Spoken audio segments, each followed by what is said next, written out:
Today I'll be showing you 5 tree designs that I created, what they look like when they're put together on my city map, and some techniques on how to build them. Enjoy!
Now I'll be showing you some techniques that I use to make my trees more realistic and aesthetically pleasing. Let's get started.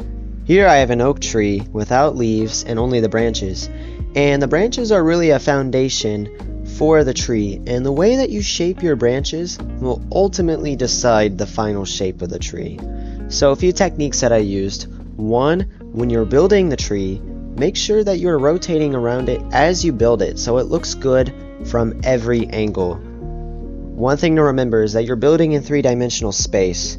A lot of people make the mistake of looking at builds two-dimensionally. They'll look at it from one vantage point or one angle, and the branches might look good from that angle, but when you rotate around, you'll see some deformities and it won't look quite so good from other angles. So always check every angle. Also, even underneath the tree, above the tree, all are important. Another thing are, notice the branches, how they start thicker towards the trunk, and as you work your way up, the branches become smaller. They split into smaller branches until you eventually get down to twigs. And I think the best way to really help understand this is to look at trees in real life. Go for a walk around your neighborhood, town, or city. Especially in the wintertime, you'll be able to see all the branches on the tree and you'll be able to see it fully exposed. But if you can't, then just look up on Google some trees without leaves, and it's a great inspiration, and that's what I really used to help me get started with building trees. The last thing I'd like to touch on with the branches here are building diagonally. So in Minecraft, it's not necessarily natural to build diagonally, but it really is necessary if you want to build a natural, realistic build. So trees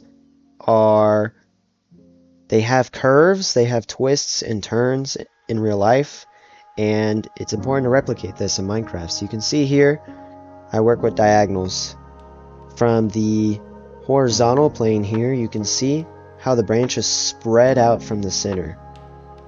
And then from the vertical, you also see how they spread upwards. Some of them can droop down, and that's great. You can look at real life trees.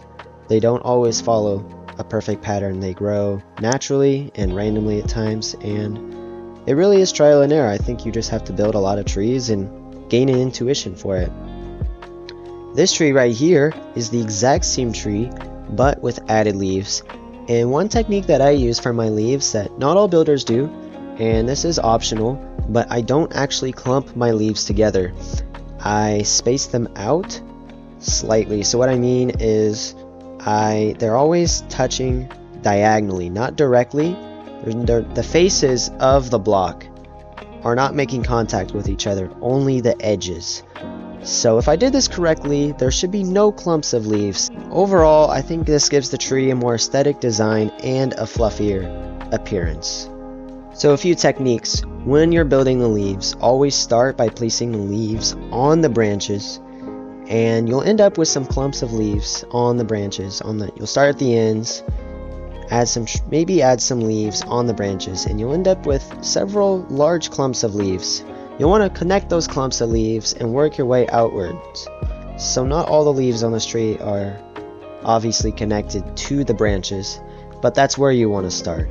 And lastly, whenever you're building the leaves, you want the density or the concentration of the leaves to decrease as you move out. So what that means is in the middle of the tree towards the trunk, you want to have more leaves packed together.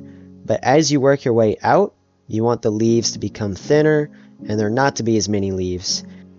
This is a view from under the tree, and this is just another example of why you should look at every single vantage point of the tree. Moving on to our last tree, you may have seen this earlier in the video, but this just shows that you can get really creative with your trees.